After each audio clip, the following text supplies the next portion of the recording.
Meus irmãos, a paz do Senhor.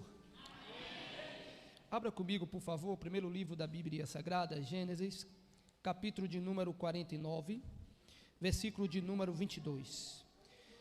Você que pode, abra também, vamos ler dois versículos em dois livros diferentes.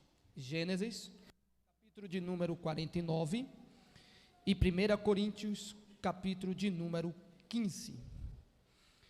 Por isso, deixe marcadinho com o seu dedo, Gênesis, primeiro livro, capítulo 49, versículo de número 22. E também 1 Coríntios. 1 Coríntios fica logo após Romanos. Abra no Novo Testamento, Mateus, Marcos, Lucas, João, Atos, Romanos e chega em 1 Coríntios, capítulo de número 15, versículo de número 58. Quem achou Gênesis 49, 22, diga amém. E quem achou 1 Coríntios, capítulo de número 15, também diga amém. Ok. Vamos ler primeiro o capítulo 49, o versículo de número 22 de Gênesis, que diz assim: José é um ramo frutífero. Quem é o ramo frutífero, igreja? Qual é o nome dele? Muito bem. Ramo frutífero junto à fonte, resumindo, fonte à água, junto à água. Seus ramos correm sobre o muro. Amém. 1 Coríntios, capítulo 15, versículo de número 58. Diz assim: portanto, meus amados irmãos, já tem aqui atrás, aí coisa boa, é fácil. Portanto, meus amados irmãos, mantenham-se e que nada os sejam sempre dedicados à obra do Senhor, pois vocês sabem que no Senhor o trabalho de vocês não será ou não será em vão. Se assente glorificando. Tem água aqui, pastor? Água? Irmãos, antes de entrar nessa palavra, deixa eu louvar a Deus pela vida do pastor Aziel. Deus abençoe, obrigado, pastor, a cada um aqui, meu amigo, meu irmão, tenente, profeta, pastor. Quero louvar a Deus por essa igreja, por cada um aqui presente. Encontra-se comigo também a minha família. Gente, uma mãe é bom, duas mães é bom demais. Está aqui a minha mãe Renilda e está aqui também a minha mãe Aurinha, que me criou também, aonde eu fui criado lá na Cachoeirinha, desde criança, desde bebê, desde meus 2 anos de idade. Está aqui também a minha irmã Ieda, meu cunhado Valdir, tá? O rapaz que vende biju é meu cunhado, viu? Então já sabe onde comprar biju, é ungido, ó, é consagrado. Louva a Deus pela vida, considero como primo, Nito, Gedaías, Tati, para mim também é família. Crebe, cadê o Crebe? Sumiu, foi arrebatado, eu fiquei, misericórdia. Olha ele ali, Crebe, amigo de infância, sua dignífica esposa, Karine, né? Eita glória, que Deus abençoe essa família abençoada.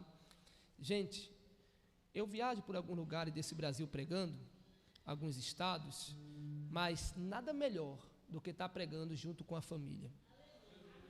Fico noites e noites longe de casa. Aqui de Tamarim eu estou 7 anos sem vir aqui. Se assim Deus permitir e abençoar, semana que vem estaremos retornando para São Paulo. Então essa é a última semana nossa aqui.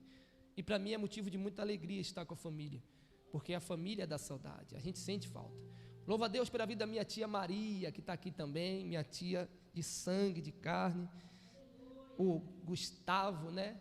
Que Deus abençoe. Vinícius, Marcos Vinícius, que Deus abençoe. Irmãos, quem ainda tem um tempinho para ouvir a voz de Deus? Quero ser rápido, tá? Super rápido, porém objetivo. Preste muita atenção. A gente leu 2 textos, que se a gente for observar é totalmente diferente um do outro. Porque um texto está falando de um homem chamado José. O outro texto está falando de uma igreja. O primeiro texto está falando de uma bênção de um pai para o filho, coisa que era notória naquela época. O outro texto está falando também de bênção, mas de um pai celestial. O primeiro texto, a gente vai ver um homem chamado Jacó, um dos 3 patriarcas conhecidos: Abraão, Jacó e Isaac, ou Abraão, Isaac e Jacó, com ordem cronológica. Mas é sabido que a bênção que Jacó derrama sobre José é uma bênção abençoada por Deus, é uma bênção confirmada por Deus, porque as bênçãos que os pais derramavam sobre o filho era profética. Se era profética, realizaria. Se era profética, aconteceria. Se era profética, o que ele determinasse ia acontecer. Por isso que é muito importante quando a gente fala palavras positivas na nossa vida, ou palavra positiva na vida de alguém. Eu não sei se você se lembra, mas já 20 anos atrás, os pregadores costumavam dizer assim: mãe, quando seu filho for um menino perturbado, ou um menino traquina, não amaldiçoa, não diz que ele é um pestana, não diz que ele não vale nada, abençoa dizendo: seu filho vai ser um pastor, seu filho vai ser um presbítero, seu filho vai ser um grande homem de Deus. Por quê? Porque há poder nas palavras. E é tão interessante que a dona Aurinha ouvia isso e começava a dizer, porque quem me conhece desde criança, o Valdir está aqui, a Ieda sabe, eu era perturbadinho, gente. Às vezes a gente fala assim: ó Guido, porque tu e tuas irmãs brigavam tanto, tu era apenas uma criança. Pois é, para quem não sabe, a gente tomava banho naquela época de balde, e eu lembro como se fosse hoje, que eu aprontava fazendo o que não era para fazer naquele balde. Eu vou te dar um resumo bem explícito, mas de uma forma facilitada para você entender. A minha irmã ia tomar banho, e quando ela cheirava água, está com cheiro estranho. O quê? Guido aprontou. O menino aprontou, ou seja, eu era um menino perturbado, mas a minha mãe dizia o que os pastores diziam: vai ser um pastor. Aí passa-se 30 anos, que é a minha idade hoje, e para a honra e para a glória de Deus, a profecia se realizou. Porque há poder nas nossas palavras. Então não importa se o seu esposo não é como você queria. Por exemplo, eu queria tanto, pastor Maciel, que o meu esposo me seguia para a igreja, me acompanhasse para a igreja. Eu queria tanto que a minha esposa fosse fiel a Deus, como eu também sou. Profetiza, porque quando você menos esperar, vai estar lado a lado com você, glorificando a Deus, porque há poder nas nossas palavras. Então, as bênçãos derramadas do pai para o filho era profética, e quando ele falava, acontecia. E é sabido que em Coríntios, uma igreja totalmente atribulada, para quem não sabe, Paulo pegou uma igreja para pastorear. Paulo ganha o povo de Coríntios, dessa província romana e grega, e quando Paulo ganha esse povo, é sabido que é uma cidade rica, uma cidade próspera, porém era um povo meio soberbo, meio difícil de lidar. Por isso que quando Paulo começa a escrever, bateria acho que está fraco, ele já começa escrevendo a respeito.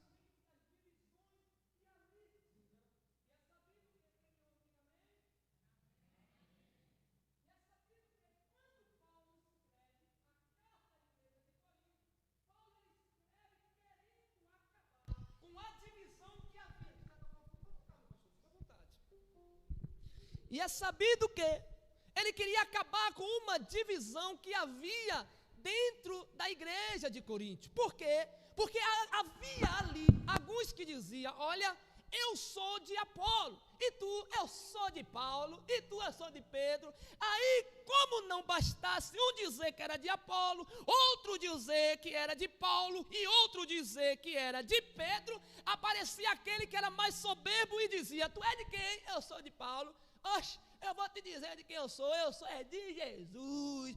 Aí tentando ser melhor. E é então que Paulo entra escrevendo a primeira carta aos Coríntios, escrevendo: porventura está Cristo dividido entre nós? Ou seja, Paulo ele aparece dizendo uma carta que para nós receber a bênção e viver o que foi profetizado aqui, as promessas que o nosso trabalho aqui em Cristo não é em vão, não é inútil. Primeiro nós temos que agir como Cristo agiria. E como é que Cristo agiria? Primeiro lugar, Ele não separa, Ele ajunta, Ele não cria intriga, Ele cria união, Ele não cria separação, divórcio, Ele cria restauração de casamento.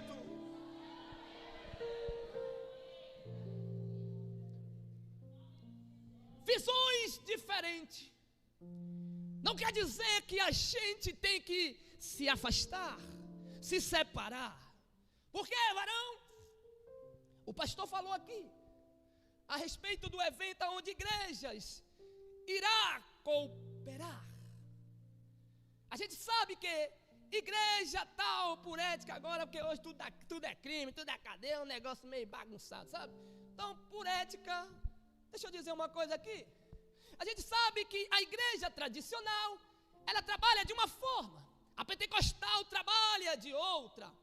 Outras igrejas trabalham com outra forma. Mas o propósito ainda continua sendo o mesmo. Quem? Jesus Cristo. Porque só Ele é o Rei dos reis e Senhor dos senhores. Okay? Então, Paulo, ele começa escrevendo a carta a Coríntios, tentando acabar com essas divisões. E é sabido que do capítulo 1 ao capítulo 4, o foco principal é isso: acabar com as divisões. Do capítulo 5 ao capítulo 7, Paulo agora já entra com outro propósito. Já vou voltar para José, aguarde. Do capítulo 5 de Coríntios ao capítulo 7, Paulo agora começa a corrigir sobre a imoralidade sexual. E quando chega no capítulo 7, Paulo agora fala sobre o casamento. Então é sabido que, e Paulo escreve, é sabido que o próprio membro da igreja de Corinto deita-se com a madrasta, a mulher do pai. E Paulo quer destruir isso. É sabido que os sacerdotes, os homens que eram doutores, deitavam-se com mulheres de prostíbulo, porque tem criança aqui, eu quero evitar palavras fortes. Então, para eles era normal. E quando Paulo procura saber por que eles faziam isso, aí eles começam a responder: é porque nós estamos na graça. Se nós estamos na graça, tudo pode. Se nós estamos na graça, Deus já perdoou tudo. Ei, Jesus não morreu na cruz para que nós vivêssemos no pecado. Jesus morreu na cruz para que nós fossemos livres do pecado. Porque quem vive no pecado é escravo do pecado. Mas quem vive para Deus é escravo do Senhor dos senhores e do Rei dos reis.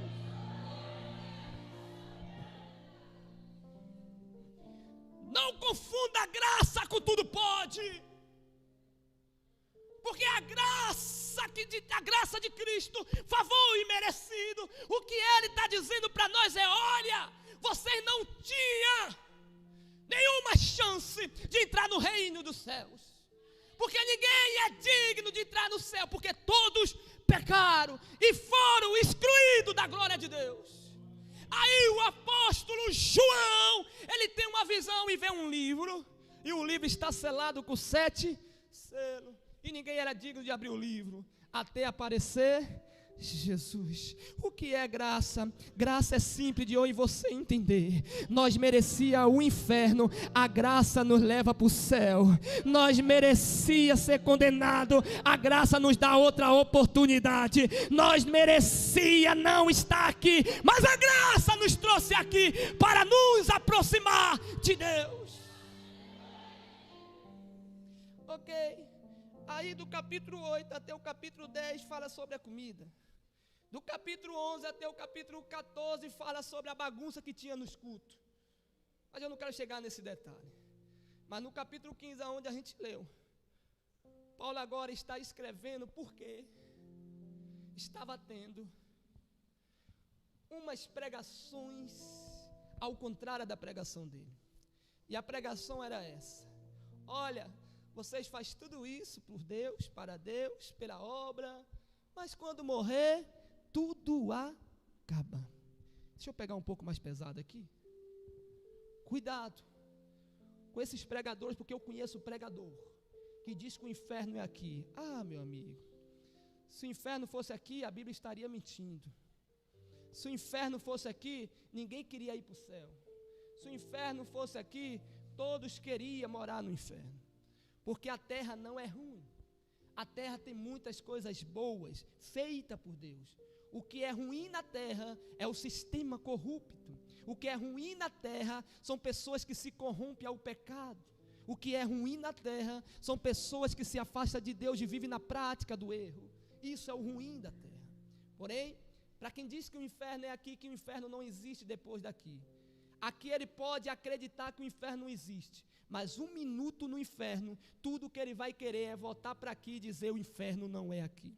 Você está vivo hoje, mas não sabe se vai estar amanhã. Nós estamos bem hoje, mas não sabemos como vamos estar amanhã. Cuidado com esse evangelho coach, evangelho que tudo eu posso, evangelho que nada é pecado, evangelho Jesus te ama do jeito que é, continue do teu jeitinho que Jesus já te aceita assim mesmo. Cuidado, o evangelho sem renúncia não é evangelho, porque devemos renunciar para que a gente não venha entrar no inferno e para que a gente venha ressuscitar nos últimos dias para entrar e encontrar com Ele nos ares. Estava comentando hoje na casa de Gedaías, lá na roça. O que me deixa mais triste hoje é quando eu escuto mensagem egocêntrica. Mensagem onde as pessoas focam tanto nas coisas da terra e se esquece que Jesus não morreu na cruz para nos dar casa aqui na terra. O Senhor Jesus não morreu na cruz para que você viesse ser rico aqui na terra. O Senhor Jesus não morreu na cruz para que você tivesse o casamento do ano aqui na terra. O Senhor Jesus morreu na cruz para que um dia nós possamos pisar no santo dos santos lá em cima. Jesus morreu na cruz para que a gente viesse encontrar com Ele.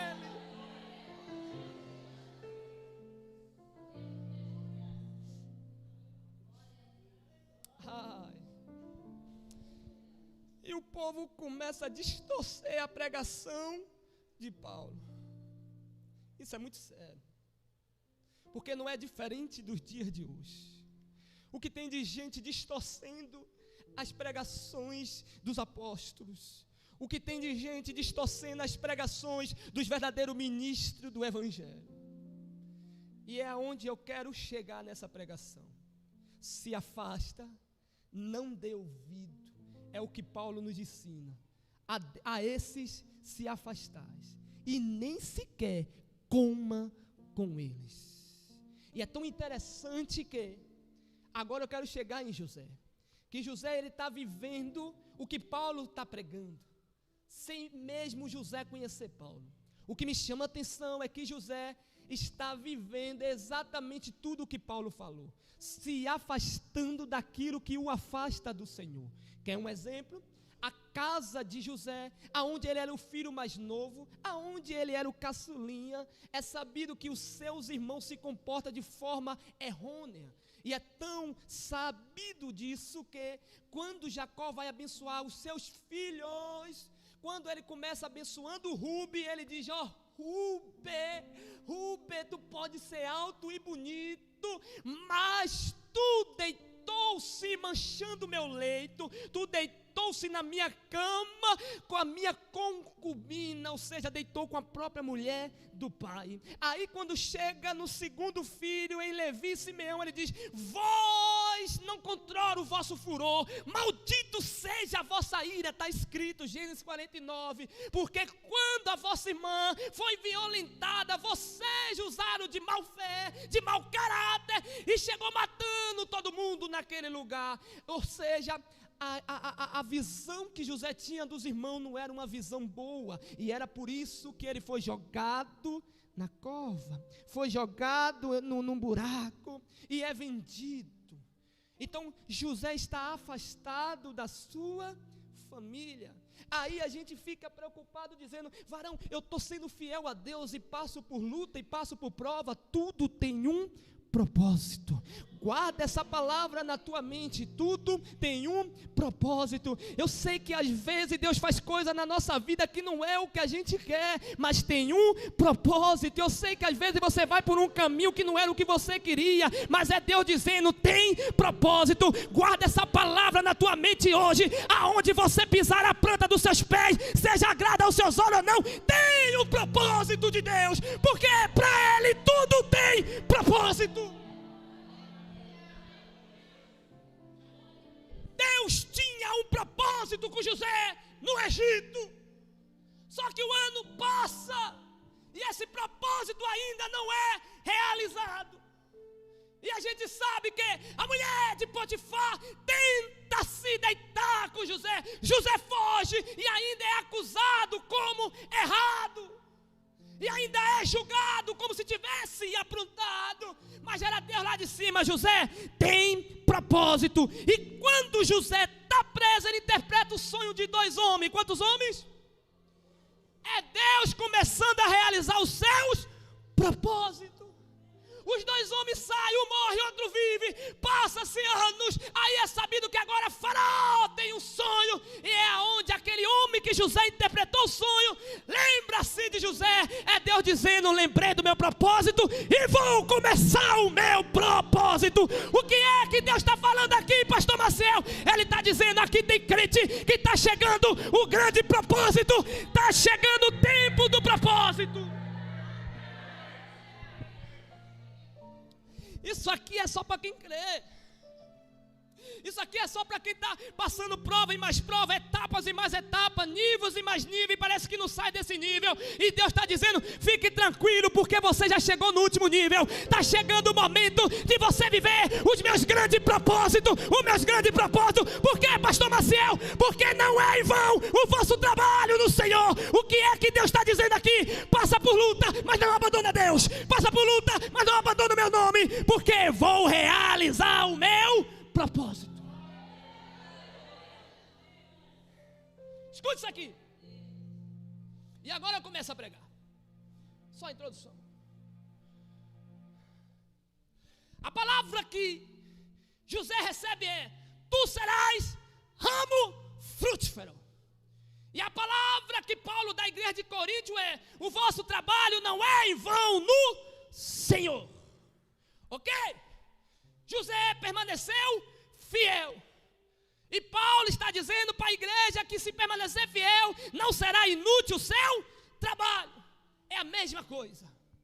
E é interessante que quando fala de fruto, e é tão claro, e nós lemos à beira da fonte, o Salmo de número 1 explica como ser essa árvore, para ficar mais fácil de você entender, à beira do rio. Como? E o salmista escreve dizendo no Salmo 1: bem-aventurado, felizes, muito felizes, aquele que não anda segundo o conselho dos ímpios. Primeiro lugar, não é com ímpio que você vai adquirir conselho, porque tem crente que tem tanta gente para pedir conselho, homens e mulheres de Deus, mas prefere pedir conselho lá fora. E não é com ímpio que você vai conseguir um conselho digno. Por quê?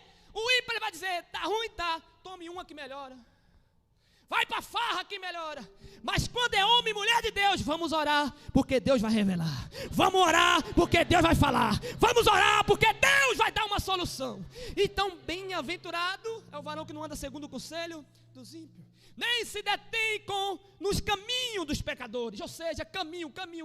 O que o pecador faz? Não é fazendo o que o pecador faz. Não é trabalhando como o pecador trabalha. Não é pensando como o pecador trabalha. E depois ele diz: e nem se assenta na roda dos escarnecedores. Roda de pessoa que só sabe escarnecer, só sabe defamar, fofoqueiro. Bem-aventurado quem não se ajunta na roda do grupinho da fofoca. Deus não nos separou para fazer fofoca. Deus nos separou para falar do nome de Deus, que é sobre todos os nomes. Deixa eu dizer uma coisa aqui.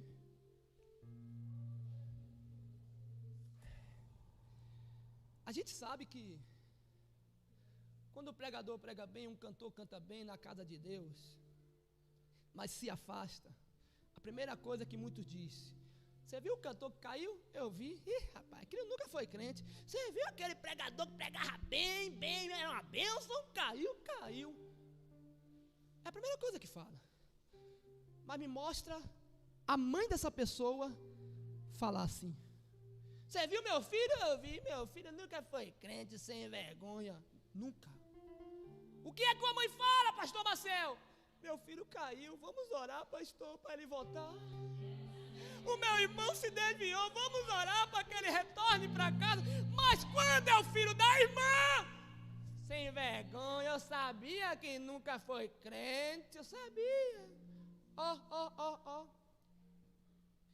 Quem diz vós, os homens que eu sou?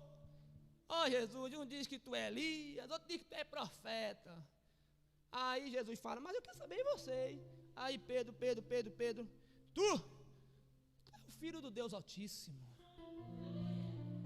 Sabe o que Pedro estava dizendo? Jesus, oxe, eu ando contigo, eu sei quem tu é, porque eu tenho intimidade contigo, Senhor.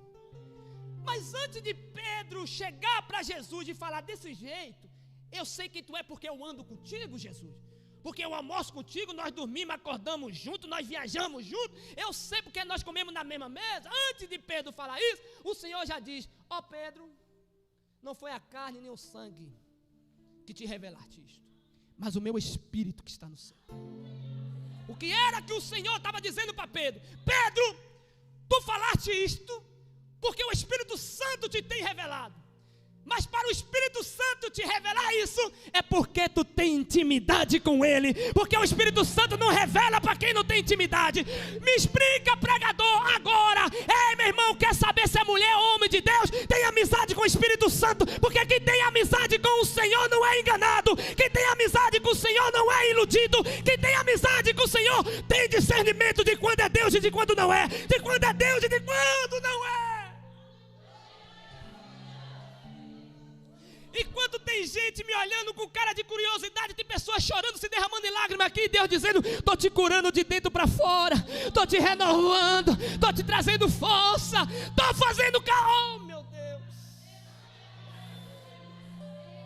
Ai, diga não, eu sou pentecostal, sou do fogo, tento me segurar, tem algum lugar que eu prego que é mais, sabe? Aí tem gente que fala assim, varão, se controla. Eu falei, varão, não dá. Porque se Deus quiser me usar aqui, meu irmão, para pular aí, eu vou pular. Se Deus quiser me usar para correr aí, eu vou correr. Eu não quero nem saber. Eu quero é adorar Ele. Eu quero é buscar a face dEle. Eu quero é exaltar a Ele. Porque é graças a Ele que você está aqui. Se não fosse Deus, você não pisava aqui. Se não fosse Deus, você não estaria viva. Você não estaria vivo. Deus deu livramento. Deus te deu saúde. Deus te deu renovo para você o exaltar e o glorificar. Ai, meu Deus.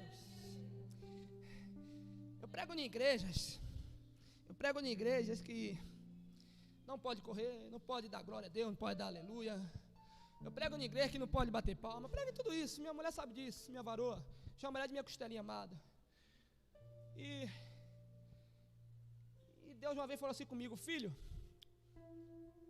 no muro das lamentações, pessoas se prostram naquele muro e começam a tremer a mão, outros começam a tremer o pé, outros começam a se remexer para lá, se remexer para cá, e quem não está no Espírito não entende nada. Mas eu vou te dizer o que é, meu filho.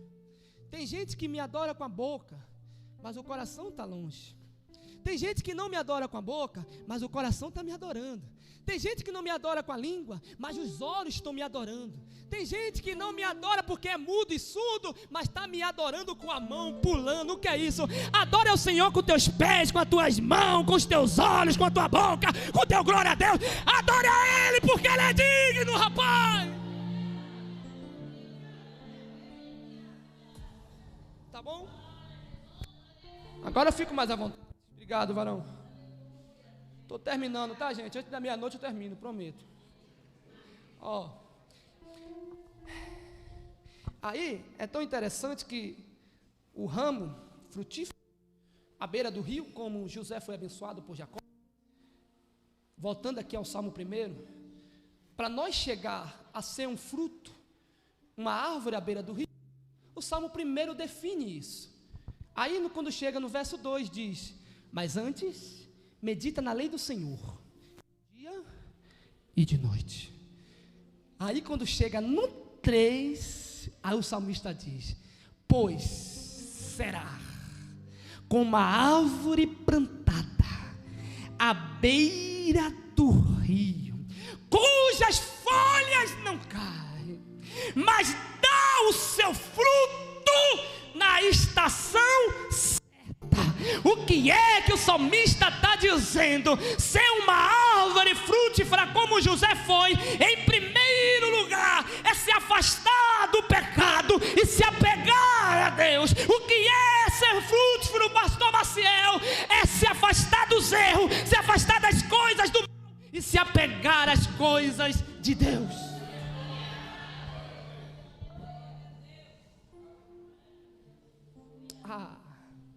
E a profecia foi liberada sobre José.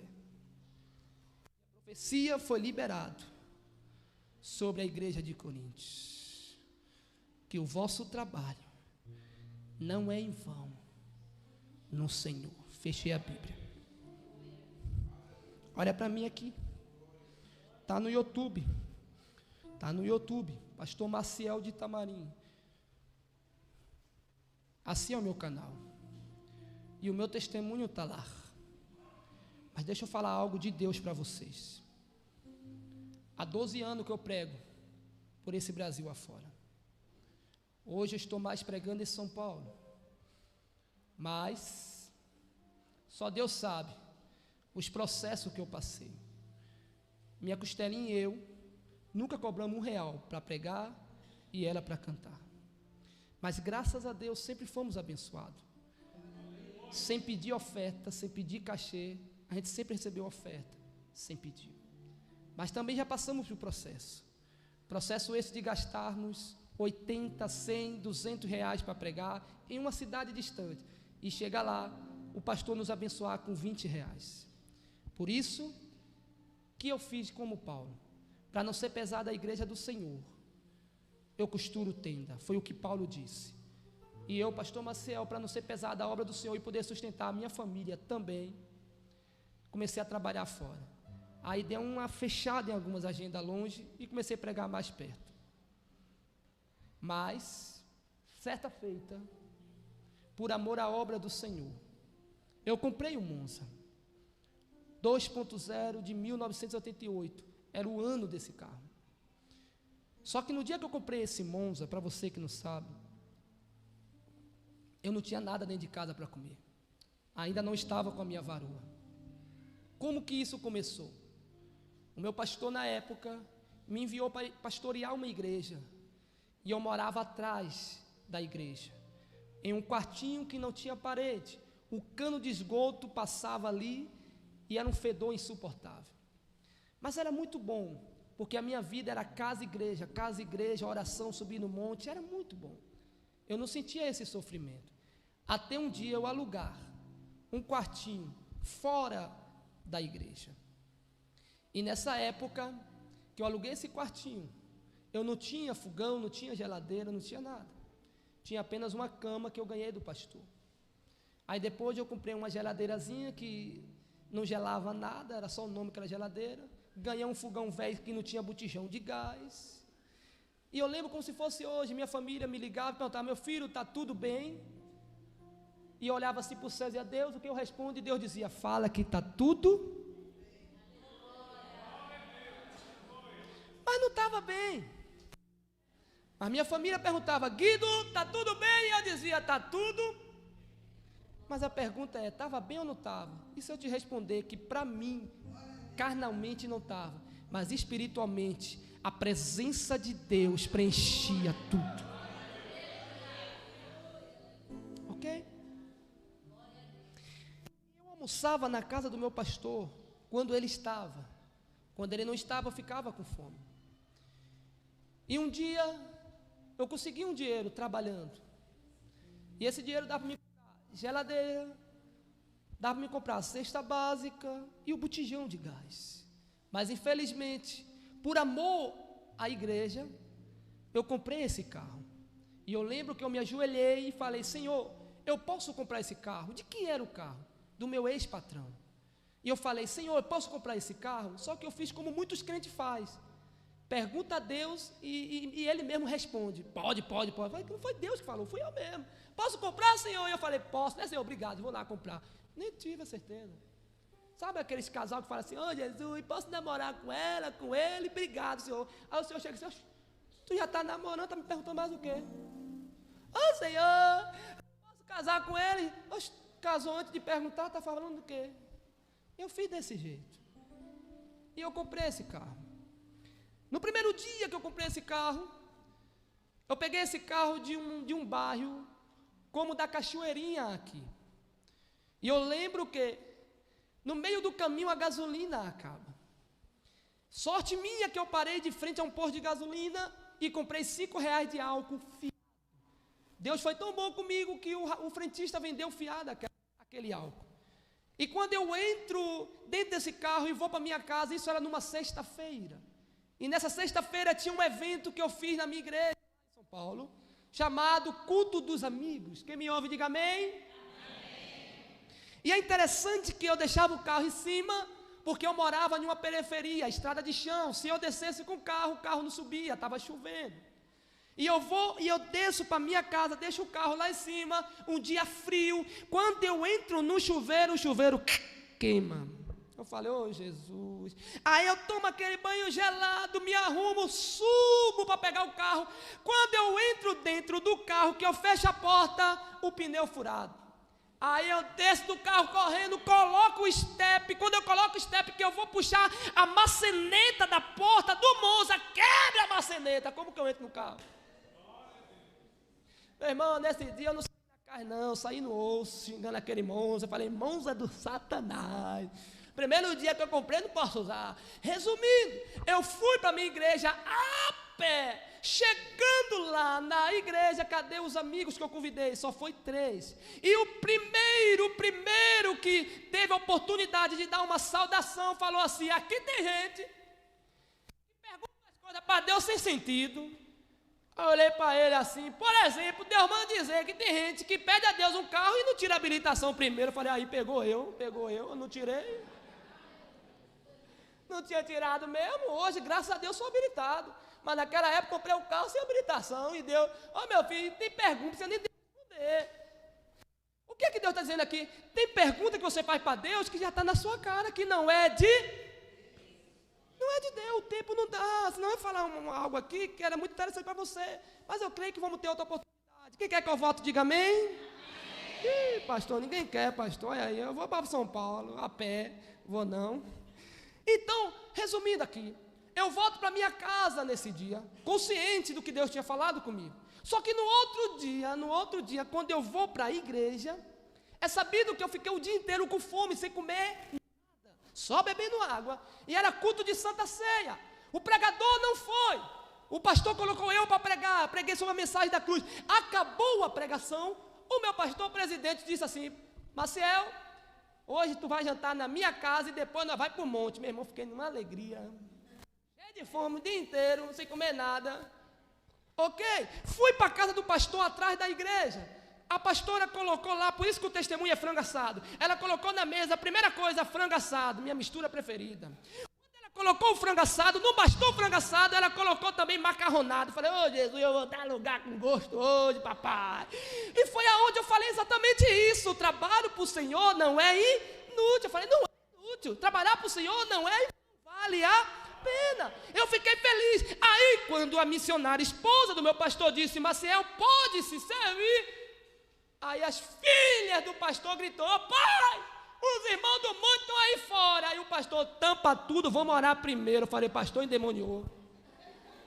Você dá risada, meu irmão, mas eu fiquei no osso, eu falei, pastor, vamos comer primeiro, pastor. Aí a esposa do pastor disse, não, amor, vamos comer primeiro. Eu falei, mulher de Deus, isso é mulher de Deus. Aí ela, pode comer aí, Marcelo. O pastor, não, mulher, deixar os irmãos lá no frio. Aí a pastora, manda eles entrar. Não, vamos logo, esperando. Já está tudo de barriga cheia. Eu falei, pastor, vamos comer primeiro, pastor. Eu falei, não, Marcelo, vamos orar só 1 hora, pastor Marcelo. Depois tu come. Eu falei, Jesus, vai eu para o monte. Chegando no monte, isso era 11 horas da noite. O pastor disse que era 1 hora, ou seja, se era 11 horas, o pastor disse que nós ia orar das 11 à meia-noite, dá 1 hora só, então seria meia-noite, acabaria a oração. E eu estou ali esperando a meia-noite, está o povo lá no glória a Deus, aleluia, está todo mundo pulando, e o pastor, estou vendo fogo no mato, e eu falando, estou vendo lombriga, estou vendo verme, estou vendo a barriga roncando, e o pastor, é fogo, não, pastor, é fome, pastor. E o pastor está lá, deu meia-noite, 1 hora, 2 horas, 3 horas, 4 horas da manhã. E o pastor, meu Deus, começou a cantar querendo. Ele não mandou, ele mesmo veio. Vai abalar. E eu já tá abalando, é tudo aqui, pastor. Vamos embora, pastor. E o pastor, varão. Ah, não, varão, tá muito bom aqui. Aí daqui a pouco começou a cantar. O altar tá fumegando, está queimando meu pé e minha barriga tá doendo. Eu vou morrer nesse lugar. Irmão. Nesse dia, irmão, eu falei, Jesus, sabe de uma? Eu vou me embora para minha casa. Porque tu disse que trabalhar para o Senhor não é, irmão. Resumindo, 4:30 da manhã, um irmão falou assim, pastor Maciel, você vai para o centro? Na época eu era missionário. Missionário Maciel, tu vai para o centro? Falei, vou. Achando que o irmão ia me dar uma carona, chegando lá, falei, cadê o carro, irmão? Tem carro não, irmão, vamos a pé. Eu falei, oh meu Deus do céu, a pé ainda. Ok, cheguei, termino agora. Cheguei em casa, botei meu joelho no chão e falei, Senhor, chega, já fui provado ao extremo, chega dessa provação. E foi aonde Deus falou comigo, tu chegou no último nível. Quando foi à noite, no final do culto, eu lembro como se fosse hoje, a missionária esposa do pastor falou assim para mim, hoje Deus muda toda a tua história. Talvez você esteja cansado de escutar profecias e profecias. Obrigado, pastor. Talvez você esteja cansado de ouvir promessas e promessas. Mas não passa disso. Eu estava dessa forma. Só ouvindo palavra, e minha vida não saía do lugar. Mas nesse dia que a missionária esposa do pastor disse, hoje acaba essa tua luta. Eu lembro como se fosse hoje. No final do culto, ajuntou 2 irmãos. Varão, quanto é o botijão de gás? Eu falei, 150, está aqui. Irmão, está aqui 2 cestas básicas. Irmão, está aqui o dinheiro da mistura. Irmão, está aqui mais um dinheiro para tu poder comprar o que falta dentro de casa. Só que eu senti um vazio tão grande dentro da minha casa, dentro do meu coração. Eu falei, Deus, eu estou sendo abençoado, mas não estou sentindo nada. Quando eu falei isso com Deus, eu falei, Senhor, eu estou sendo abençoado, mas não estou sentindo nada. Aí Deus falou assim para mim, filho, tu queria alimento, está aí. Tu queria o botijão de gás, está aí. Tu queria dinheiro, está aí. Mas cadê a minha presença, filho? E eu falei, Senhor, o que tu quer dizer? Filho, por um instante eu deixei tu sem a minha presença. Eu falei, por que, Senhor? Para tu saber que nessa vida pode te faltar tudo, mas nunca deixe faltar a minha presença. Para que tu venha saber, falte emprego, mas não falte a presença. Falte amor, mas não falte a presença. Falta tudo, mas não falte a presença de Deus. Aplaude a Ele se você crê nessa palavra.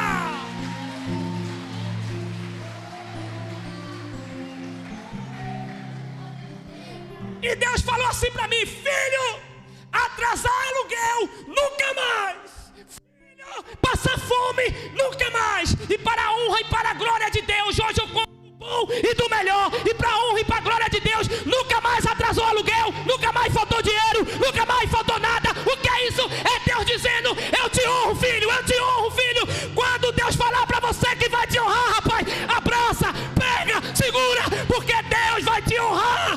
Deus vai honrar você hoje. Posso pedir para ficar de pé? Fica sobre os seus pés. Ai, ai.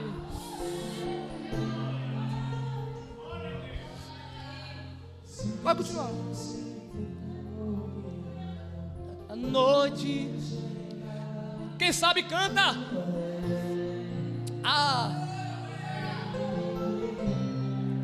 Se a tempestade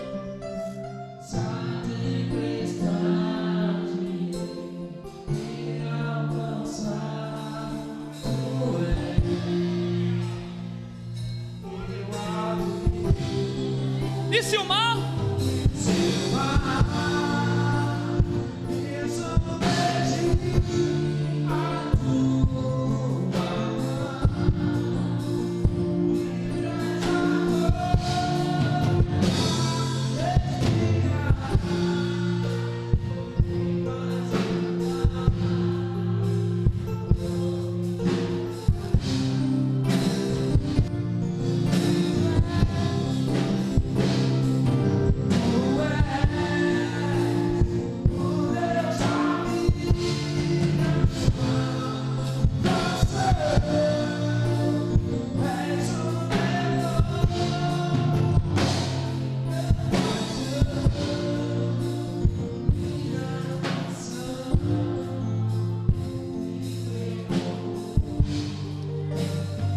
segura aí, pastor.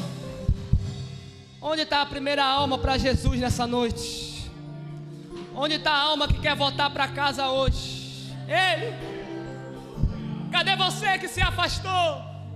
Cadê você que está fraca na fé, que fala: Maciel, eu estou tão fraco, Maciel, sem força. Posso te chamar? Vem aqui para frente. Cadê você?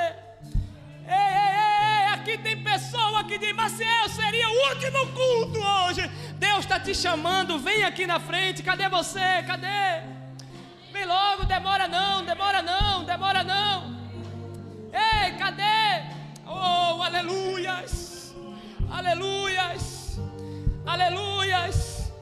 Cadê essa alma que se afastou do Evangelho? Hoje é o dia de voltar. Aonde está você? Volta, crente, volta para casa, volta.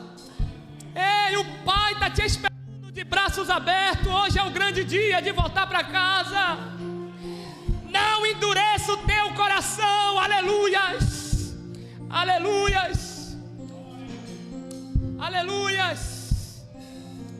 Cadê você? Aqui tem. Ei, o inimigo não vai te segurar mais nas trevas. O inimigo não vai mais segurar você no mundo do pecado. Hoje é a noite que o Senhor vai dizer: a tua casa será salva através de você. Hoje é a grande noite do Senhor dizer: a tua casa será salva hoje. Ai, cadê você? Eu vou te esperar. Aleluia. A igreja vai intercedendo. Tenha vergonha não. Vergonha é ir para o inferno. Vergonha é naquele grande dia ouvir Jesus dizer: apartai de mim que eu não vos conheço. Vergonha é ver a igreja subir e você ficar aqui na terra. Ei, não é vergonha não. O Senhor está dizendo: filha, volta para casa, filha. Estou de braços abertos te esperando, filho. Eu vou esperar você, Pode cantar, pastor.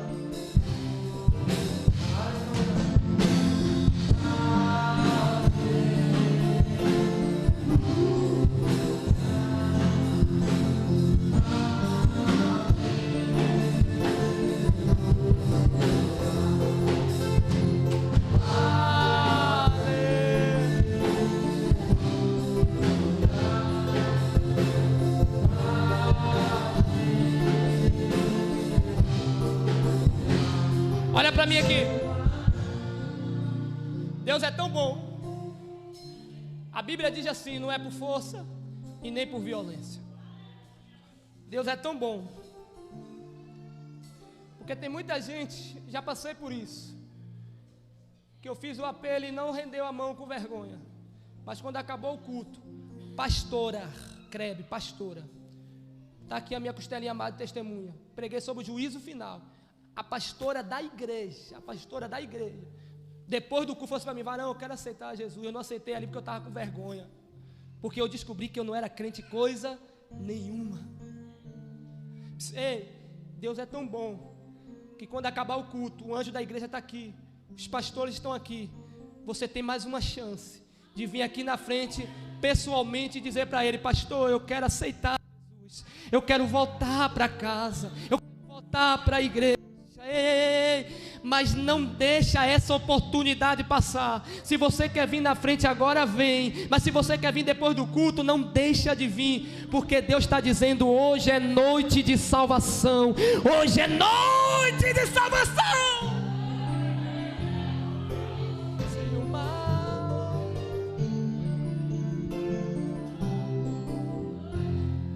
Que Deus abençoe a tua vida.